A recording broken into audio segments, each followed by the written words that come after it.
রায় পাশে গেলারায় প্রণতি করিল, আজ্ঞা দেহ যে লাগিয়া আগমন হইল। মিশ্র কহে মহাপ্রভু পাঠাইল মোরে, তোমায় স্থানে কৃষ্ণ কথা শুনিবার তরে।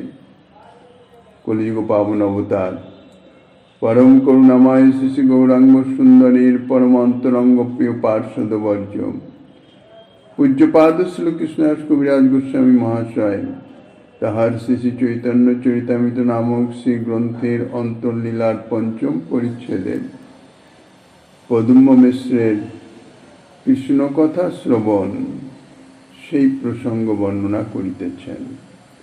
ইতিপূর্বে আলোচিত হয়েছে শ্রীমন মহাপ্রভু কৃষ্ণ কথা শ্রবণেচ্ছু পদ্ম মিশ্রকে রায় রামানন্দের নিকটে পাঠিয়েছিলেন। রায় রামানন্দের সঙ্গে প্রথমবার রামানন্দের গৃহে গমনে রামানন্দের সঙ্গে দেখা হয় নাই। তিনি যে কার্যে ব্যস্ত ছিলেন সে সম্বন্ধে মহাপ্রভুর নিকটে নিবেদন করাতে মহাপ্রভু রায় রামানন্দের প্রসঙ্গে শুদ্ধ ভক্তি যে কি মহিমা, ভক্তের যে কি মহিমা ইত্যাদি সম্বন্ধে বর্ণনা করে রায় রামানন্দ সিদ্ধ ভক্ত, কৃষ্ণ কথা বর্ণনে যোগ্য পাত্র। কাজেই কৃষ্ণ কথা শ্রবণের যদি ইচ্ছা থাকে রায় রামানন্দের ওখানে যাও এবং শীঘ্র যাও, যাহাতে তাহার সঙ্গে তোমার দেখা হয়। প্রভুর নির্দেশে রায় রামানন্দের গৃহে উপস্থিত হলেন। রায় রামানন্দের সঙ্গে দর্শন হলো এবং রামানন্দ তাকে অভ্যর্থনা করে কিসের জন্য আগমন সে কথা যখন নিবেদন করলেন, পদ্ম মিশ্র তখন জানালেন যে মহাপ্রভু আপনার নিকটে কৃষ্ণ কথা শ্রবণের নিমিত্ত পাঠিয়েছেন। শুনি রামানন্দ রায় হইলা প্রেমাবেশে, কহিতে লাগিলা কিছু মনের ওই উল্লাসে। প্রভু আজ্ঞায় কৃষ্ণ কথা শুনিতে আইলা হেতা, ইহা বই মহাভাগ্য আমি পাব কোথা। এত গহিতারে লইয়া নিভৃতে বসিলাম, কি কথা শুনিতে চাহ মিশ্রে পুছিলাম। মহাপ্রভু পাঠিয়েছেন কৃষ্ণ কথা শ্রবণের জন্যে। এই কথা শ্রবণ করেই রায় রামানন্দ প্রেমাবিষ্ট হয়ে গেলেন। মনের আনন্দে বলছেন যে প্রভুর আজ্ঞাতে তুমি আমার নিকটে কৃষ্ণ কথা শ্রবণের জন্য এসেছ। অর্থাৎ কৃষ্ণ কথা প্রসঙ্গে সময় অতিবাহিত হবার যে সৌভাগ্য আমি প্রাপ্ত হয়েছি, এটা মহা সৌভাগ্য। কৃষ্ণ কথা বর্ণন শ্রবণ তাহা মহা সৌভাগ্য ভিন্ন আর হবে না। তাই বলছি ইহা বই মহাভাগ্য আমি পাবো কোথায়, এর চেয়ে মহাভাগ্য আর আমার কি আছে। এই বলে তাকে নিয়ে নিভৃতে বসলেন। কেননা কৃষ্ণ কথা নিভৃতে নির্জনে না হলে হয় না। সেখানে অন্য কোনো রকমের বিঘ্ন উপস্থিত হলে কৃষ্ণ কথা রসপ্রবাহে বিঘ্ন সৃষ্টি হবে। নিভৃতে বসিয়ে জিজ্ঞাসা করলেন, কি কথা শুনতে চাও বলো, শ্রীকৃষ্ণ সম্বন্ধে তুমি কি শুনতে চাও। দেহ কহে যে কহিলে বিদ্যানগরে, সেই কথা ক্রমে তুমি কহিবে আমারে। আনের কি কথা তুমি প্রভুর উপদেষ্টা, আমি তো ভিক্ষুক বিপ্র তুমি মোর উপষ্টা। ভালো মন্দ কিছু আমি পুছিতে না জানি, দিন দেখি কৃপা করি কহিবে আপনি। তবে রামানন্দ ক্রমে কহিতে লাগিলা, কৃষ্ণ কথা রসামৃত সিন্ধু লীলা। আপনে প্রশ্ন করি পাছে করেন সিদ্ধান্ত, তৃতীয় প্রহর হইল নহে কথায় অন্ত। বক্তা শ্রোতা কহি শুনি দোহে প্রেমাবেশে, আত্মস্মৃতি নাহি কাহা জানিব দিন শেষে। সেবক কহিল দিন হইল অবসান, তবে রায় কৃষ্ণ কথা করিল বিশ্রাম। যখন জিজ্ঞাসা করলেন পদ্ম মিশ্রকে যে কি কথা শুনতে চান বলেন। তখন পদ্ম মিশ্র বললেন, বিদ্যানগরে দক্ষিণ দেশ ভ্রমণের সময় শ্রীমন মহাপ্রভু গোদাবরী তীরস্থ বিদ্যানগরে তখন রায় রামানন্দের অবস্থান ছিল।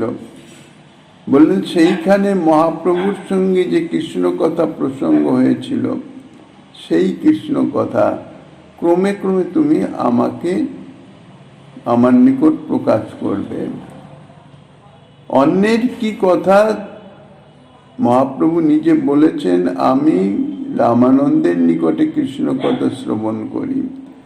কাজেই তুমি প্রভুর উপদেষ্টা, কাজেই আমি তো সাধারণ ভিক্ষুক ব্রাহ্মণ, তুমি আমার পালন কর্তা। তুমি আমাকে যাহা আমার উপযোগী সেই কথাই তুমি বলো। আমি অত্যন্ত দীন, অজ্ঞ, মূর্খ, কৃপা করে ভালো মন্দ জিজ্ঞাসা করবার সামর্থ্য আমার নাই। কাজেই আপনি কৃপা করে আমাকে বলবেন। তখন রামানন্দ রায় কৃষ্ণ কথা একের পর এক যখন বর্ণনা শুরু করলেন, তখন কৃষ্ণ কথা প্রেম ও রস রূপে প্রকাশিত হলো এবং সেই রসে বক্তা শ্রোতা উভয়ই সিক্ত হয়ে গেল, আনন্দে নিমজ্জিত হতে থাকলো। রায় রামানন্দ নিজেই প্রশ্ন করেন, নিজেই তার উত্তর প্রদান করেন। এই রকম ভাবে প্রশ্ন উত্তরের মাধ্যমে কৃষ্ণ কথা রসপ্রসঙ্গ চলতে থাকলো। এইভাবে কৃষ্ণ কথা বলতে বলতে তৃতীয় প্রহর অতীত হয়ে গেল। কথা চলছে, বাহ্যজ্ঞান শূন্য বক্তা শ্রোতা উভয়ে কৃষ্ণ কথা রসামৃত সিন্ধুতে অবগাহন করে আছেন। মধ্যাহ্ন অতীত হয়ে গেছে, তাই সেবক এসে যখন নিবেদন করল যে দিন অবসান প্রায়, তখন রায় রামানন্দ রায় কৃষ্ণ কথার বিশ্রাম করলেন। বহুত সম্মান করি মিশ্রে বিদায় দিলাম, কৃতার্থ হইলাম বলি মিশ্র নাচিতে লাগিলাম। ঘরে আসি মিশ্র কইল স্নান ভোজন, সন্ধ্যাকালে দেখিতে আইল প্রভুর চরণ। প্রভুর চরণ বন্দে উল্লাসিত মন, প্রভু কহে কৃষ্ণ কথা হইল শ্রবণ। মিশ্র কহে প্রভু মোরে কৃতার্থ করিলা, কৃষ্ণ কথা অমৃতার নবে মোরে ডুবাইলা। রামানন্দ রায় কথা কহিল না হয়, মনুষ্য নহেন রায় কৃষ্ণ ভক্তির সময়। রায় রামানন্দ কৃষ্ণ কথার বিশ্রাম দিলেন, পদ্ম মিশ্রকে বিদায় দিলেন। পদ্ম মিশ্র ঘরে এসে স্নান ভোজন ইত্যাদি করে তারপরে সন্ধ্যার সময় যথারীতি প্রভুর চরণ সান্নিধ্যে উপস্থিত হলেন। অত্যন্ত আনন্দিত চিত্ত, কৃষ্ণ কথা রসপূর্ণ যেন। প্রভুর চরণ বন্দনা করছেন, উল্লাসিত মন। প্রভু জিজ্ঞাসা করলেন, কৃষ্ণ কথা শ্রবণ হয়েছে? মিশ্র বিনীতভাবে প্রভুর চরণে নিবেদন করে বলছেন, প্রভু আপনি আমাকে কৃতার্থ করেছেন। কৃষ্ণ কথা শ্রবণ কি, কৃষ্ণ কথামৃত সমুদ্রে আমাকে আপনি ডুবিয়ে দিয়েছেন, নিমজ্জন করেছেন। আপনি যার কাছে কৃষ্ণ কথা শ্রবণ করতে পাঠিয়েছেন সেই রামানন্দ রায়, তার কথা ভাষায় বলা যায় না, তার কথা বলে শেষ করা যায় না। সেই রামানন্দ রায় হইতেছে কৃষ্ণ ভক্তি রসময়। কৃষ্ণ ভক্তি রসের সাক্ষাৎ প্রতিমূর্তি। কৃষ্ণ ভক্তি রসময় হচ্ছে রায় রামানন্দ রায়। আর এক কথা রায় কহিল আমারি, কৃষ্ণ কথা বক্তা করি না জানি হোমরি। মোর মুখে কথা কহে শ্রী গৌরচন্দ্র, জৈছে কহায় তৈছে কই যেন বিনা যন্ত্র। মোর মুখে কহায় কথা করে পরচার, পৃথিবীতে কে জানি বেজে লীলা তাহার। যেসব শুনিল কৃষ্ণ রসের সাগর, ব্রহ্মার এর সব রস না হয় গোচর। হেন রসপান মোরে করাইলা তুমি, জন্মে জন্মে তোমার পায়ে বিকাইলাম আমি। পদুম রায় নিবেদন করলেন, রায় রামানন্দ সাক্ষাৎ কৃষ্ণ কথা রসময় মূর্তি স্বরূপ। সেই সঙ্গে রায় রামানন্দ আরেকটি কথা আমাকে বলেছেন যে কৃষ্ণ কথার বক্তা, অর্থাৎ আমি কৃষ্ণ কথা বলছি এটা কখনো আপনি মনে করবেন না। আমি এই যে আপনার নিকট কৃষ্ণ কথা বললাম এ সমস্ত বাস্তবিক আমি বলি নাই। এক তো কৃষ্ণ কথা স্বয়ং স্বপ্রকাশ তত্ত্ব, দ্বিতীয়ত হচ্ছে বীণাবাদক যেমন বীণা যন্ত্রের সাহায্যে নানাবিধ স্বরলহরী প্রকট করেন, তাহাতে বীণার কিছু কৃতিত্ব নাই। তদ্রূপ সাক্ষাৎ শ্রীকৃষ্ণই শ্রীমন মহাপ্রভু স্বরূপে আমার মুখে তার নিজের কথা অর্থাৎ কৃষ্ণ কথা আমার মুখের মাধ্যমে সমস্ত কথা প্রকট করিতেছেন। এতে আমার কোনো কৃতিত্ব নাই, আমি শুধু যন্ত্র মাত্র, প্রভু হচ্ছেন যন্ত্রী। আমি ইন্দ্রিয়, প্রভু ইন্দ্রিয়ের অধিষ্ঠাত্রী, ঋষিকেশ ইন্দ্রিয়ের অধিকারী। তিনি আমাকে দিয়ে যেমন বলান আমি তেমনই বলি। আমার মুখে তিনি কৃষ্ণ কথা বর্ণনা করেন, আমার মুখে তিনি কৃষ্ণ কথা প্রচার করেন। এটি তার এক অভূতপূর্ব লীলা। তার লীলার উদ্দেশ্য তাৎপর্য তা একমাত্র তিনিই জানেন। দ্বিতীয় আর কেহ নাই যে শ্রীমন মহাপ্রভুর লীলার যে রহস্য, লীলার যে তাৎপর্য, তিনি কাকে দিয়ে যে কি করান সেটি দ্বিতীয় আর কেউ জানতে পারে না। পৃথিবীতে এমন কেউ আর নাই যিনি প্রভুর লীলা রহস্য জানতে পারেন। প্রভু কহে রামানন্দ বিনয়ের খনি, আপনার কথা পর মুন্ডে দে নয়ানি। মহানুভবের এই সহজ স্বভাব হয়, আপনার গুণ নাহি আপনি কয়। সে কথা শুনে মহাপ্রভু প্রদ্যুম্ন মিশ্রকে উত্তর দিলেন, রামানন্দ রায় তিনি হচ্ছেন বিনয়ের খনি। রামানন্দের মোর মুখে কথা কহে শ্রী গৌরচন্দ্র, অর্থাৎ প্রভুই আমার মুখে কৃষ্ণ কথা প্রকাশ করিতেছেন। তত্ত্ব তো তাহাই, কৃষ্ণ কথা স্বপ্রকাশ। কৃষ্ণ কথা কেউ বর্ণনা করতে পারে না। কেউ বর্ণন করতে যদি ইচ্ছা করেন তাহলে স্বপ্রকাশ শ্রীকৃষ্ণ কথা স্বয়ং আবির্ভূত হয়ে প্রকাশিত হন। এখানে রায় রামানন্দ মহাপ্রভু তিনি আমার মুখে বর্ণনা করছেন বলছেন, কারণ মহাপ্রভু স্বয়ং হইত শ্রীকৃষ্ণ, তানার কথা তিনি নিজেই প্রকাশ করেন। তাই বলছেন তার মুখে। আর রামানন্দ প্রভু ভক্তভাবে সদা সর্বদাই বিরাজমান। ভক্তের কি আচরণ, কিরকম ভাব হওয়া উচিত প্রভু নিজে আচরণ করে তো জীবকে শিক্ষা দিচ্ছেন। তাই সঙ্গে সঙ্গে দৈন্য প্রকাশ করে বলছেন রামানন্দ রায় বাস্তবিক বিনয়ের খনি, কারণ তিনি তো পরম ভাগবত। ভক্তের যা স্বভাব, ভক্ত সদা সর্বদাই যত ভক্তির উচ্চ স্তরে যাবেন তত তার বিনয়, দৈন্যতা, নম্রতা এই সমস্ত সদ্গুণাবলী ততোধিক প্রকাশিত হবে। তাই রায় রামানন্দ রায় সে হচ্ছে বিনয়ের খনি। অসাধারণ বিনয় বশত তিনি দৈন্য সহকারে বলছেন যে আমি কৃষ্ণ কথা বলি নাই, আমার মুখে প্রভুই বলেছেন, তার মুখে আমি কৃষ্ণ কথা বলি।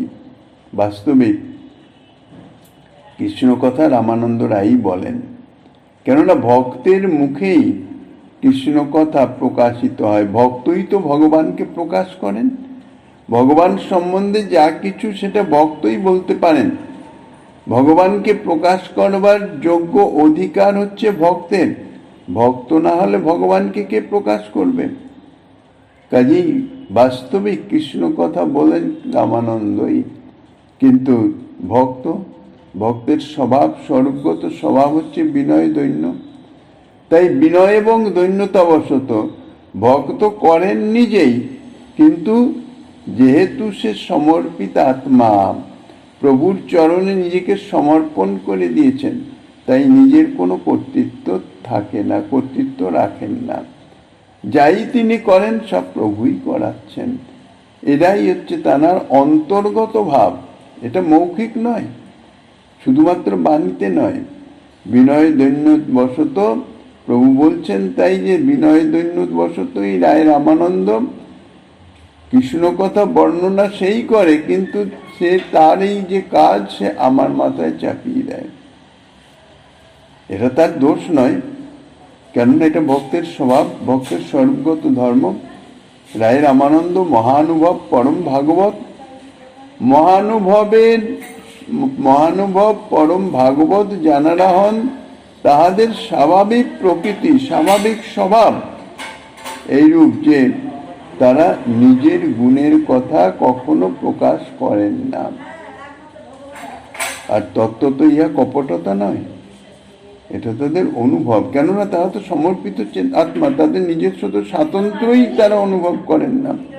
তারা তো প্রভুর চরণাশ্রিত দাস, প্রভু কর্তৃক চালিত।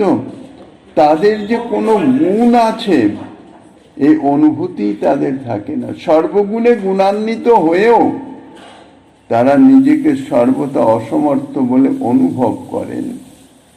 এটা হচ্ছে ভক্তের সর্বগত ধর্ম, ভক্তৃত্ব দৈন্যতা। তারা সর্বোত্তম হয়েও নিজেদিগকে সর্বাপেক্ষা হীন বলে অনুভব করেন। তাহাদের মধ্যে গুণের যা প্রকাশ পায় তাহা তাদের নিজের বলে তারা কখনোই মনে করেন না, অনুভবও করেন না। কেননা ভগবানের সমর্পিতাত্মা হওয়ার জন্য শ্রী ভগবানের যত সদ্গুণাবলী তাহা ভক্তের মধ্যে প্রকাশিত হয়। কাজী তত্ত্ব তো তাহা ঠিক। এটা আমার গুণ নয়, এটা আমার প্রভুরই গুণ। প্রভুই আমার মাধ্যমে ইহা জগতে প্রকাশ করছেন। এটি মনে করেন তার ইষ্টদেবই তার মধ্যে প্রকট হয়ে আছেন। মহাপ্রভু তাই বলছেন, রায় রামানন্দ মহাভাগবত, কাজেই কৃষ্ণ কথার সেই যথার্থ বক্তা। কিন্তু এটা হচ্ছে যেহেতু ভক্তের স্বভাব, আর রায় রামানন্দ পরম ভাগবত, কাজেই এটি তার স্বভাব। এই জন্যে সে নিজের গুণকীর্তি আমার মাথায় চাপিয়ে দিয়েছেন। রামানন্দ রায়ের এই কহিল গুণলেশ, পদুম মিশ্রের জয়ছে কইল উপদেশ। গৃহস্থ হইয়া রায় নহে সরবর্গের বসে, বিষয়ী হইয়া সন্ন্যাসীর উপদেশে। এইসব গুণ তার প্রকাশ করিতে মিশ্রের পাঠাইল তাহা শ্রবণ করিতে। ভক্তগুণ প্রকাশিতে গৌর ভালো জানে, নানা ভঙ্গিতে গুণ প্রকাশী নিজ লাভ মানে। তারপরে বলছেন কবিরাজ গোস্বামীপাদ গ্রন্থকার যে রামানন্দ রায়ের যে গুণলেশ, অর্থাৎ যে গুণের সাগর রামানন্দ রায়, তার অতি লেশ মাত্র যৎকিঞ্চিত এখানে বর্ণনা করা হলো। পদুম মিশ্রে যেভাবে উপদেশ দিলেন, অর্থাৎ কৃষ্ণ কথা বর্ণনা করলেন। রামানন্দ রায়ের গুণের কথা বলে শেষ করা যায় না। রামানন্দ রায় গৃহস্থ ভক্ত, কিন্তু গৃহস্থ ভক্ত হয়েও স্বরবর্গের বশে নয়। স্বরবর্গ অর্থাৎ স্বররিপু, কাম ক্রোধ লোভ মোহ মদ মাৎসর্য এই স্বররিপু। এই স্বররিপুর থেকে মুক্ত থাকা এটি বলতে গেলে প্রায় অসম্ভব বিষয়। আর গৃহস্থের তো এই স্বরূপী থাকবেই, কারণ গৃহস্থ সাধারণত বিষয় কার্যের মধ্যেই রত থাকে, বিষয় নিয়েই থাকে, কিন্তু তবুও গৃহস্থ হয়েও সাধারণ গৃহী লোকের মতন এই কামক্রোধাদি ষড়রিপুর বশীভূত তিনি নহেন। এইরূপ পরম ভাগবত জিতেন্দ্রীয় ব্যক্তি গৃহে অবস্থান করেন ঠিকই, কিন্তু গৃহে অবস্থান করেও তিনি সন্ন্যাসীদের গুরু সদৃশ, পরম সন্ন্যাসী। কারণ ইন্দ্রিয়ভোগ্য বস্তুতে আসক্তি ত্যাগই হচ্ছে সন্ন্যাসের মুখ্য তাৎপর্য। সন্ন্যাসী সম্যক রূপে ত্যাগী। রায় রামানন্দ সম্যক রূপে আসক্তি শূন্য। এই জন্যে তিনি যেখানেই অবস্থান করুন না কেন, গৃহে অবস্থান করুন আর বনে অবস্থান করুন, তিনি হচ্ছেন বস্তুত পরম সন্ন্যাসী, যথার্থ সন্ন্যাসী। কেবল বেশ ধারণ করলেই তো হয় না। সন্ন্যাসের বেশ বা ত্যাগীর বেশ ধারণ করলেই সন্ন্যাসী ত্যাগী হওয়া যায় না। কেননা ত্যাগ হচ্ছে মনোধর্ম। মনের থেকে যদি যথার্থ ত্যাগ না হয়, বিষয় যদি তাকে ছেড়ে না যায়, যদি জোরপূর্বক বিষয় থেকে নিবৃত্ত হয়ে থাকলেও সে কিন্তু যথার্থ ত্যাগী হয় না। সংযমের মাধ্যমে বলপূর্বক আমি বিষয় থেকে ইন্দ্রিয়কে সরিয়ে রাখলাম, তাহাকে ত্যাগ বলে না। যথার্থ বিষয়ে তাহাকে ত্যাগ করেছে কি না, সেটি হচ্ছে যথার্থ ত্যাগী। কেননা তা নইলে আবার যে কোনো সময় বিষয়ে ভোগ আসক্তিতে মত্ত হওয়ার সম্ভাবনা থাকে। তাই শুধু বেশ ধারণ করলে ত্যাগী হওয়া যায় না। ত্যাগ মনোধর্ম। মনের থেকে যথার্থ ত্যাগ হয়েছে কিনা সেটাই হচ্ছে যথার্থ ত্যাগের লক্ষণ। গৃহশ্রমে আছেন বলে তাকে গৃহস্থ বলা হইতেছে। বাস্তবিক তিনি গৃহস্থ নয়, অর্থাৎ গৃহাসক্ত গৃহস্থ নয়। রামানন্দ রায় যদিও সন্ন্যাস বেশ ধারণ করেন নাই, সন্ন্যাসী নন, তিনি গৃহে অবস্থান করছেন, অর্থাৎ আত্মীয় পরিজন কুটুম্ব তাদের সঙ্গে একসঙ্গে আছেন এবং তাদের পালন পরিশ্রম ইত্যাদির মাধ্যমে বিষয়ের সংস্রবেই আছেন। তথাপি তিনি সন্ন্যাসীকেও উপদেশ দিয়ে থাকেন। বস্তুত পরম সন্ন্যাসী তিনি। এই জন্যে সন্ন্যাসীদিগকেও উপদেশ দেওয়ার অধিকারী তিনি, সর্বত অধিকার তার আছে। বিষয়ী বলতে সাধারণত যারা জড়জাগতিক বিষয়ে অর্থাৎ ভোগ্য বিষয়ের আসক্ত তাদেরই বুঝায় বিষয়ী। অর্থাৎ জড়জাগতিক ধন জন স্ত্রী পুত্র পরিজন এবং নিজ সুখভোগ ইন্দ্রিয় দেহেন্দ্রিয়াদির চরিতার্থ করবার নিমিত্ত যে সমস্ত উপকরণ, সেই সমস্ত বিষয় নিয়ে যারা অবস্থান করেন তাদেরই বলা হয় বিষয়ী। রামানন্দ রায়কে বিষয়ী বলা হয় নাই, কেননা রামানন্দ বিষয়াসক্ত ছিলেন না। বিষয়ের সংস্রবে আছেন বলেই তাকে বিষয়ী বলা হচ্ছে, গৃহে আছেন বলে তাকে গৃহস্থ বলা হয়েছে। যার বিষয় আছে, রামানন্দ রায় অবস্থাপন্ন, ধনী, কেননা তিনি রাজা ছিলেন, মহারাজ প্রতাপরুদ্রের অধীনস্থ রাজা বিদ্যানগরের। কাজেই তাঁর ধন সম্পদ আত্মীয় পরিজন অনেক বিশাল। বিষয় তাঁর আছে, অর্থাৎ ধন সম্পদ ইত্যাদি তার আছে, তাই তিনি বিষয়ী, ধন সম্পত্তির তিনি অধিকারী, বিদ্যানগরের শাসনকর্তা ছিলেন। কিন্তু তিনি বিষয়ে অবস্থান করলেও অনাসক্তভাবেই তিনি বিষয় কার্য সদা সর্বদা পরিচালনা করতেন। বিষয়ে থাকলেও বিষয়ে তার আসক্তির লেশাভাস কখনো ছিল না। যার বিষয় নাই কিন্তু বিষয়ে ভোগের বাসনা আছে, তার বিষয় নাই, কিছুই নাই, কিন্তু তবুও সে বিষয়ী। বিষয় না থাকলেও ভোগ বাসনা যার আছে সেই হচ্ছে যথার্থ বিষয়ী। আর যত বিষয়ে থাকুক না কেন, যদি তাতে কোনো আসক্তি না থাকে, লেশাবেশ না থাকে, তাহলে কিসের বিষয়? কেননা সে বিষয়ে তার থাকলেও যে অবস্থা, না থাকলেও সেই অবস্থা। কাজেই যাহার বিষয় সম্পত্তি আছে তিনিও যে অনাসক্তভাবে বিষয় পরিচালনা করে ভগবত ভজন করতে পারেন, রামানন্দ রায় হচ্ছে তার দৃষ্টান্ত। বিষয় থাকলেই যে তার ভগবত ভজনে অধিকার নাই বা ভগবত ভজন করতে সক্ষম হবেন না, তা নয়। বিষয়ে আসক্তি হচ্ছে ভজনের অন্তরায়। জগৎজীবের নিকটে এই আদর্শ স্থাপনের জন্যেই বিষয় জীব যারা ধন, অর্থ, সম্পদ ইত্যাদি দেহেন্দ্রিয়াদি বিষয়ভোগে রত আছেন, তাহারাও যে ইচ্ছা করলে, অর্থাৎ চেষ্টা করলে, প্রভুর চরণে শরণাপন্ন হলে, প্রভুর কৃপাতে তাহারাও যে অনাসক্তভাবে ভগবত ভজনে রত হতে পারেন, তাহার দৃষ্টান্ত রায় রামানন্দ রায়।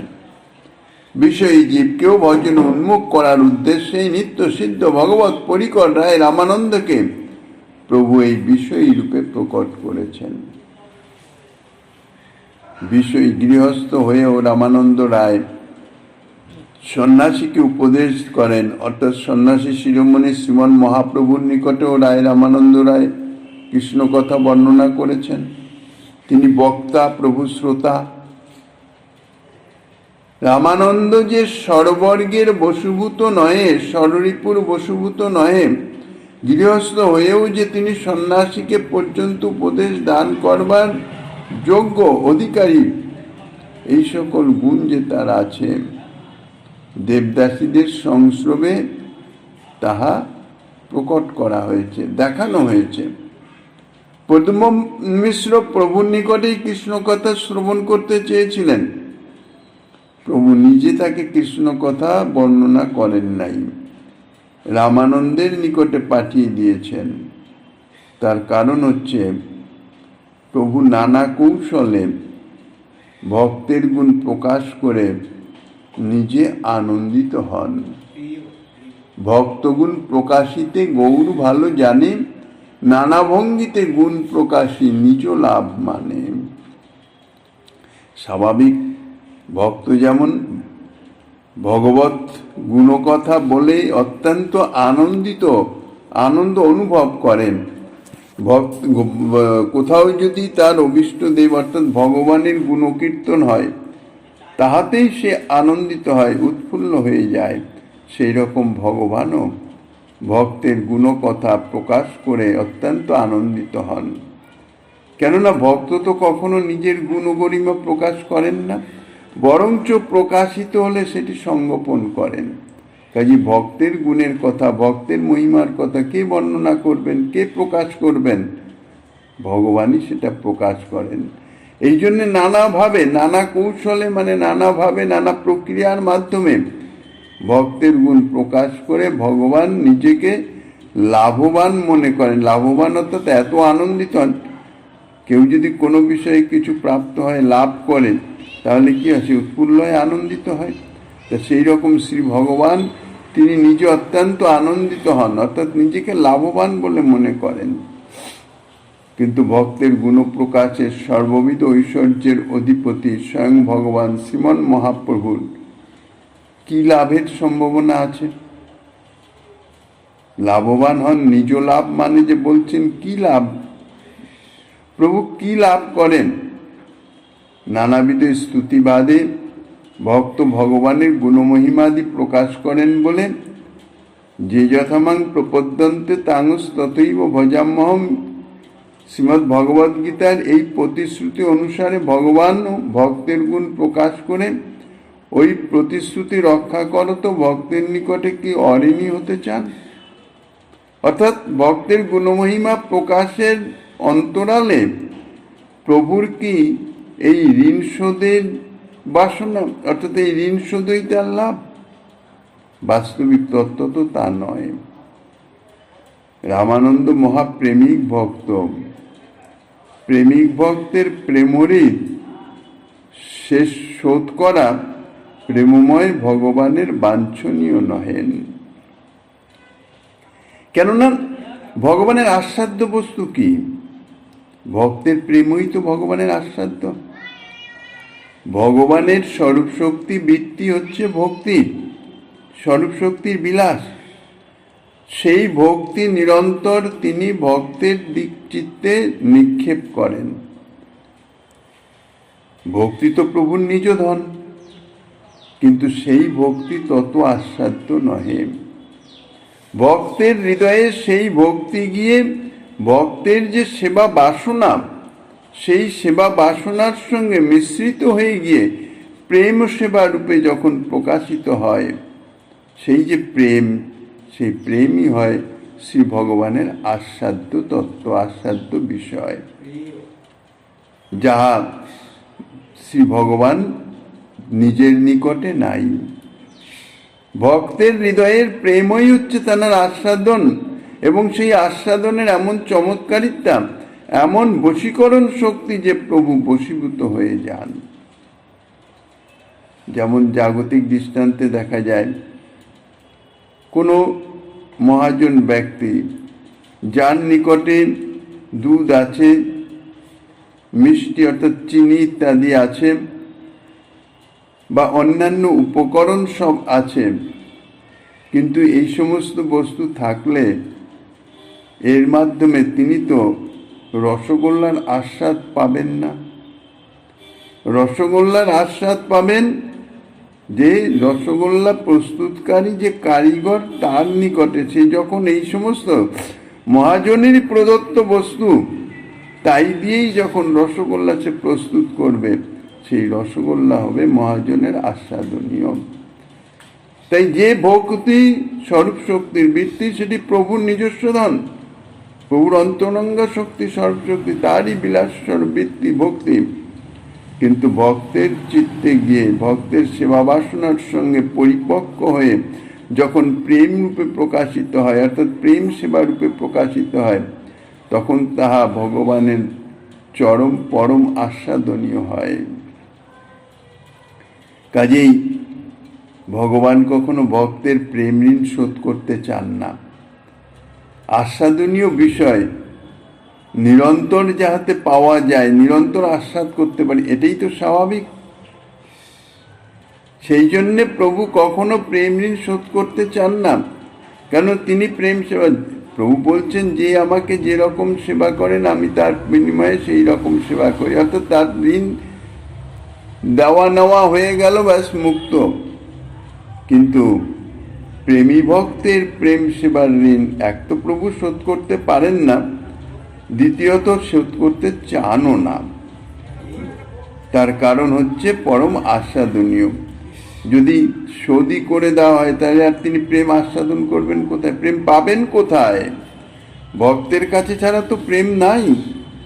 ভক্তের প্রেমই হচ্ছে ভগবানের জীবাতু, বলতে গেলে বেঁচে থাকার পরম কারণ। যেমন জগৎজীবের অন্নই হচ্ছে জীবাতু, ভোজন না হলে জীব প্রাণ ধারণ করতে পারে না, ঠিক সেই রকম ভগবানেরও ভক্তের প্রেমই হচ্ছে জীবাতু।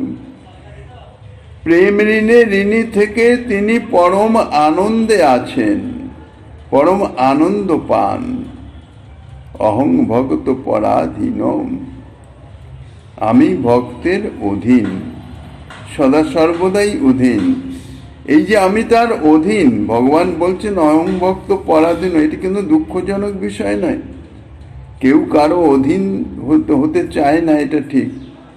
যদি কেউ অধীন হয়ে যায়, সে কথা যদি প্রকাশ করা যায়, যেন সে অনেক মর্মবেদনা সহকারে বলছেন, কি করব, আমি স্বতন্ত্র নই, আমি এর অধীন, ইনি আমাকে যেমনভাবে চালান চলতে হয়। এটা দুঃখের কথা, কষ্টের কথা। শ্রী ভগবান সেটাই বলছেন, অহং পর ভক্তাধীন। দুর্বাসা ঋষি যখন গিয়ে বললেন, প্রভুর চরণে নিবেদন জানালেন, প্রভু বললেন আমার কিচ্ছু করার নেই, আমি ভক্ত পরাধীন। কিন্তু এই যে ভক্ত পরাধীন প্রভু বললেন অতি আনন্দের সঙ্গে, যেন এটা গর্বের বস্তু, আমি ভক্তের অধীন। তবে ভক্তের গুণ প্রকাশে তার লাভ কোথায়? আনন্দ, বৈচিত্র্য এবং উল্লাসই হচ্ছে লাভ। ভক্তের গুণগরিমা প্রকাশ করতে ভগবান অত্যন্ত আনন্দ অনুভব করেন। এই যে আনন্দ অনুভব, এই যে আনন্দ প্রাপ্তি, এটাই হচ্ছে তার লাভ। ভগবানের প্রতি ভক্তের যেরূপ প্রীতি, ভক্তের প্রতিও ভগবানের তদনুরূপ প্রীতি। সমুদ্রের জলের ন্যায় এই প্রীতি ভক্ত ভগবান উভয়ের হৃদয়ে সদা সর্বদা বর্তমান আছে। কিন্তু সমুদ্রের জল যেমন পবন হিল্লোলে অর্থাৎ বাতাসের তাড়নায় যখন তরঙ্গায়িত হয়, যেমন তটভূমি পর্যন্ত প্লাবিত করে দেয়, দর্শকের দর্শন আনন্দের বৈচিত্র্য বিধান করে। সমুদ্রের তীরে গিয়ে সকলে সাধারণত এই যে সমুদ্রের তরঙ্গ, যেই তটভূমি প্লাবিত করে দিচ্ছে, পর মুহূর্তে আবার তরঙ্গ এসে প্লাবিত করছে, এই যে তরঙ্গের পর তরঙ্গ, এটাই তো দর্শক, এইটাই আনন্দ পায়, এইটাই দর্শনের জন্য যায়। নইলে ধীর স্থির জলরাশি, সে তো মহান সরোবরেও বিরাজমান আছে, সে জলরাশি দেখে তো সে আনন্দ পাওয়া যায় না। তো সেই রকম ভক্ত এবং ভগবান, তাদের হৃদয়ে যে পরস্পরের যে গুণগরিমা, সেই গুণগরিমা সদা সর্বদা তরঙ্গায়িত হয়ে প্রকাশিত হতে চায়। তাই ভক্ত ভগবান পরস্পরের গুণমহিমা বর্ণনাদির দ্বারা এবং সেই সঙ্গে সঙ্গে নিজ নিজ চিত্তস্থিত যে প্রীতি, যে প্রেম, সেই প্রেমকে আরো তরঙ্গায়িত, আরো বৈচিত্র্যপূর্ণ করে তোলেন। তাহাতেই চিত্তের উল্লাস। ভক্ত যেমন ভগবানের গুণমহিমা বর্ণনা করতে করতে, শ্রী ভগবান অপ্রাকৃত সচ্চিদানন্দময়, তো অনন্ত তার গুণরাশি, বর্ণনা করে শেষ করা তো যায় না, শেষ করার কথাও নয়। কিন্তু সেই গুণমহিমার যে ক্ষণে ক্ষণে নবায়মানত্ব, অর্থাৎ যে বৈচিত্র্য, বলতে গেলে গুণমহিমার বৈচিত্র্যে ভক্ত যত বর্ণনা করতে থাকেন, তত নতুন নতুন ভাবে তাহা প্রকাশিত হতে থাকে। সেই যে বৈচিত্র্য, সেই বৈচিত্র্যই বিশেষ করে আস্বাদনীয়। একই গুণকথা হয়তো পূর্বে বর্ণনা করা হয়েছে, তা সেই সময় যে আনন্দ অনুভব হয়েছে, একই কথা আবার বর্ণনা করতে গিয়ে আবার নতুনভাবে যেন আস্বাদন হচ্ছে। ইহাই হচ্ছে বৈচিত্র্য। তাই নিজ নিজ অর্থাৎ ভক্ত ভগবান পরস্পর উভয়ের ক্ষেত্রে একই কথা, উভয়ের চিত্তকে তরঙ্গায়িত করে বৈচিত্র্যপূর্ণ করে তোলে। তাতেই চিত্তের উল্লাস এবং প্রীতি আস্বাদন। এটা বাস্তবিক তত্ত্ব কথা। কেননা প্রাকৃত বস্তু, এই জগতের প্রাকৃত বস্তু যাহা, তাহা সীমাবদ্ধ, তার কোনো বৈচিত্র্য নাই। যে বস্তু যেরকম সেই রকমই। আর অপ্রাকৃত যাহা, অপ্রাকৃত সমস্ত কিছু, শ্রী ভগবান তার গুণগরিমা, তার কথা, তার লীলা, সমস্ত কিছুই তাহা হচ্ছে স্বপ্রকাশ, চিৎ বস্তু, চিন্ময় বস্তু। তাহা সদা সর্বদাই নবায়ন, নতুন নতুন ভাবে প্রকাশিত। কখন কিভাবে যে প্রকাশিত হবে তাহা বলা যায় না। ইয়ে হচ্ছে বৈচিত্র্য। আর সেই বৈচিত্র্যই হচ্ছে নতুন করে আস্বাদন। আর সেই যে আস্বাদন, সেটাই হচ্ছে লাভ। ভগবানের গুণমহিমা বর্ণনে ভক্তের লাভ, ভক্তের গুণমহিমা বর্ণনে ভগবানের লাভ। আর এক স্বভাব গৌরের শুনো ভক্তগণ, ঐশ্বর্য স্বভাব গুরু পরে প্রকটন। পদ্ম মিশ্রকে রায় রামানন্দের নিকটে কৃষ্ণ কথা শ্রবণের নিমিত্ত পাঠাবার আরো একটা গুরু উদ্দেশ্য আছে।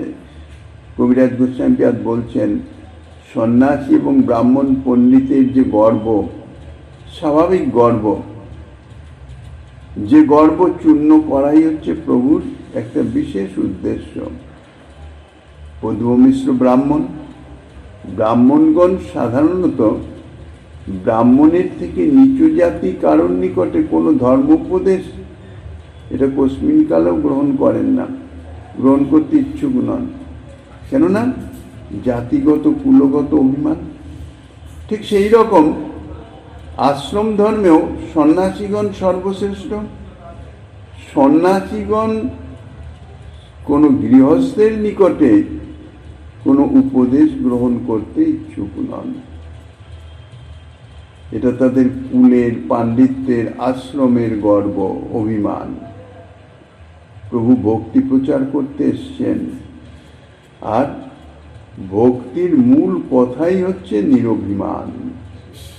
যেখানে গর্ব, যেখানে অভিমান, সেখানে ভক্তির কোনো স্থান নাই।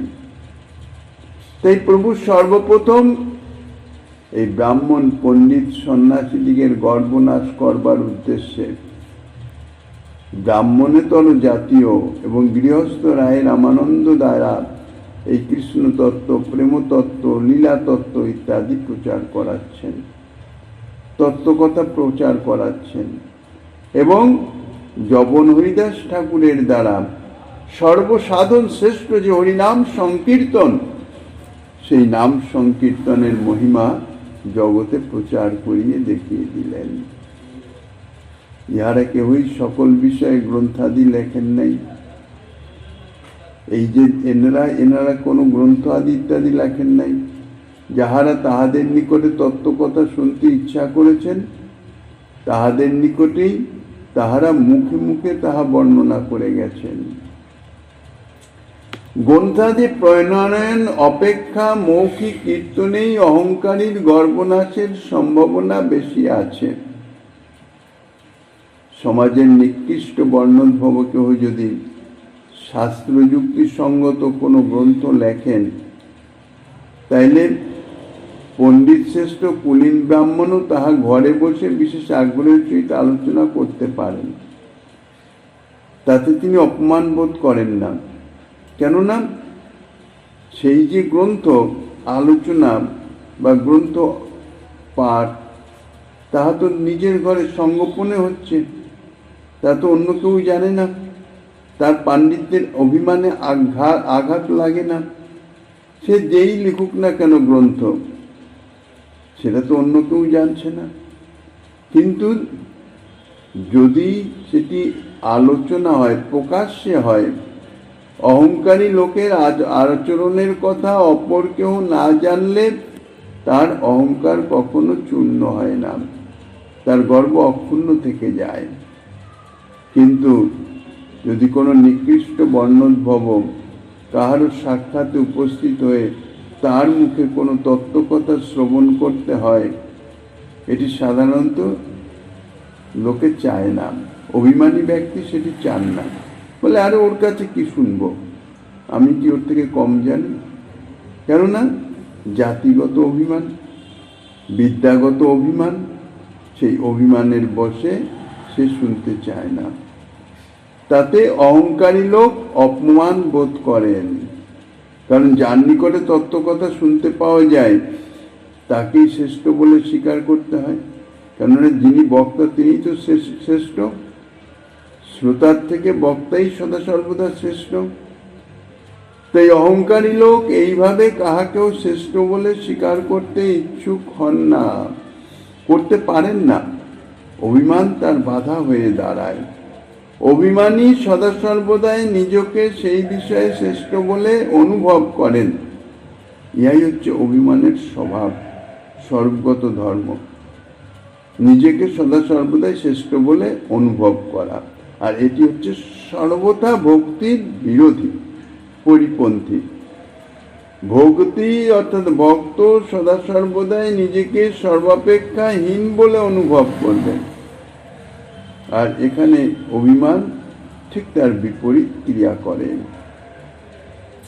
তাই এই জাতীয় অহংকারী সন্ন্যাসী এবং ব্রাহ্মণ পণ্ডিতগণের গর্ব অভিমান তা মুখে বললে তো দূর হবে না।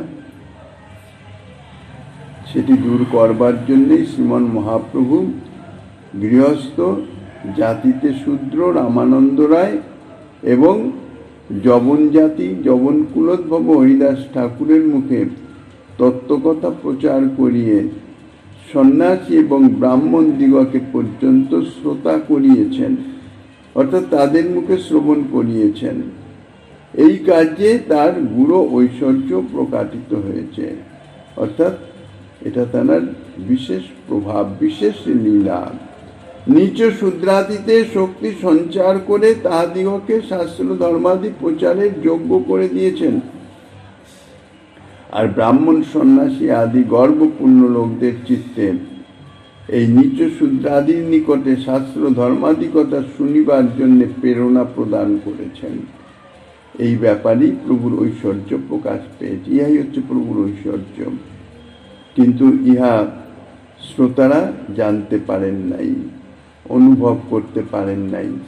ভগবান তার চিত্তাধিষ্ঠাতা হয়ে তাকে প্রেরণা দিয়ে এই কাজ করিয়ে নিয়েছেন। শ্রীমন মহাপ্রভুর স্বরূপগত ঐশ্বর্য অত্যন্ত গোপনীয়, অপরের অজ্ঞাত বা অপরের নিকটে যা অপ্রকাশিত তাহাই হইতেছে গুরু। শ্রীমন মহাপ্রভুর অধিকাংশ লীলাই হচ্ছে নরলীলা। বিশেষ করে এই লীলায় ভক্তভাবে প্রচ্ছন্ন ভগবান রূপে তিনি বলতে গেলে আত্মপ্রকট করেনই নাই। কাজেই অধিকাংশ লীলাই হচ্ছেন প্রভুর নরলীলা, লোকবত লীলা, যেখানে ঐশ্বর্য প্রকাশিতই হয় নাই। মধ্যে মধ্যে যখন ঐশ্বর্য প্রকাশ করেছেন, সে ঐশ্বর্য অত্যন্ত সংগোপনভাবে প্রকাশিত হয়েছে। কেননা ঐশ্বর্য যদি প্রাধান্য লাভ করে তাহলে নরলীলার বিশিষ্টতা নষ্ট হয়ে যায়, লীলারস আস্বাদন থাকে না। অলৌকিকত্ব যদি কিছু প্রকাশিত হতে থাকে তাহলে সেটা তো সাধারণ লোকের বিষয় নয়। কাজে সেখানে লোকবত অর্থাৎ নরলীলা, সেই নরলীলার রস আস্বাদন ঠিক হয় না। তাই নরলীলায় তার ঐশ্বর্য প্রভু সদা সর্বদা গোপনেই রাখেন। ঐশ্বর্য শক্তি গোপনে থেকেই, ঐশ্বর্য শক্তি শ্রী ভগবানের শক্তির কাজ কি? শ্রী ভগবানের লীলা পুষ্টি অর্থাৎ লীলার সহায়তা করা। যেখানে ঐশ্বর্য শক্তি প্রকাশিত হলে লীলার বিঘ্ন হবে। প্রভু হচ্ছেন লীলাময়, লীলারস আস্বাদন করেন। তারা লীলারস আস্বাদনে সম্যক আস্বাদন হবে না, সেখানে ঐশ্বর্য তো প্রকাশিত হতে পারে না। অথচ যদি সেবার অপেক্ষা থাকে, সেবার প্রয়োজন হয়, তখন ঐশ্বর্য শক্তি প্রকাশিত হয়, কিন্তু অত্যন্ত গোপনে।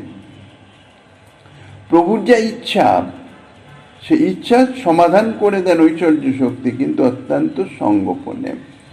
তাই শ্রীমন মহাপ্রভুর স্বরূপগতই যে ঐশ্বর্য, তাকে এখানে বলেছেন গুরু। ঐশ্বর্য স্বভাব গুরু করে প্রকটন। ঐশ্বর্য স্বভাব গুরু করে প্রকটন। এখানে গুরু অর্থ গুরু ভাবে, গোপনীয় ভাবে, যাতে অন্য কেউ বুঝতে না পারে।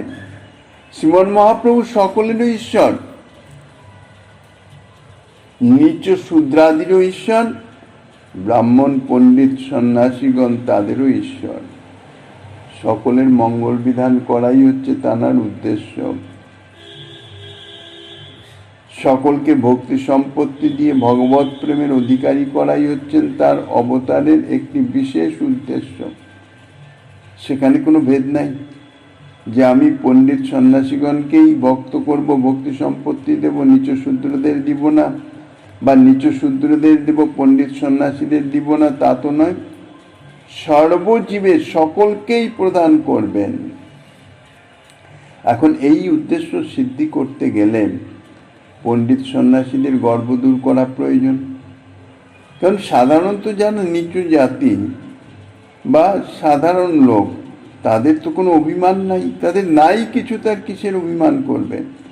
তাদের ভক্তি প্রদান করা সহজ। কিন্তু অভিমানী যারা, যাদের চিত্তে অভিমান বিদ্যমান, তাদের ভক্তি প্রদান করলেও তো সে ভক্তি সেখানে টিকবে না। কারণ গর্বরূপ পর্বতের উপরে যতই বারিধারা বর্ষণ করা হোক, বারিধারা জল তো সেখানে এক বিন্দু থাকবে না, জল তো নিচু স্থানে চলে যাবে। তাহলে তাদের আগে গর্বকে দূর করতে হয়। তারপরে সেই ভক্তি সম্পত্তি তারা প্রাপ্ত হতে পারে। কাজেই সকলকেই, সর্বজীবকেই ভক্তি প্রদান করা যখন ভগবানের শ্রী গৌরসুন্দরের অবতারের একটি বিশেষ উদ্দেশ্য, সেই উদ্দেশ্য সিদ্ধির নিমিত্তই যারা অভিমানী পণ্ডিত সন্ন্যাসী, তাদের গর্ব অভিমান দূর করা প্রয়োজন। তাই ঈশ্বর স্বভাবে, এটি তো সাধারণ লোকবৎ হিসাবে, অর্থাৎ লোকবৎ যদি ক্রিয়াতে এই অভিমান তো দূর করতে পারবেন না। তাই ঈশ্বর স্বভাবে তিনি পণ্ডিত সন্ন্যাসীদের চিত্তে প্রেরণা প্রদান করে, যাহাতে তাহারা নিঃসংকোচে এই নিচ শূদ্রাদির নিকট ধর্মোপদেশ গ্রহণ করতে ইচ্ছুক হন, তিনি সেইভাবে, অর্থাৎ পণ্ডিত সন্ন্যাসীদের অজ্ঞাতসারে গূঢ়ভাবে তাহাদের চিত্তে প্রেরণা প্রদান করলেন। এইভাবে প্রভুর গূঢ় উদ্দেশ্য প্রকাশিত হলেন। এ প্রসঙ্গে আরো যাহা কিছু আস্বাদনী দিচ্ছেন শ্রীমন মহাপ্রভু গিরিধারীর কৃপা হলে আগামী দিন আস্বাদনের বাসনা রেখেন। অদ্যকার শ্রী চৈতন্য কথার এখানেই বিশ্রাম।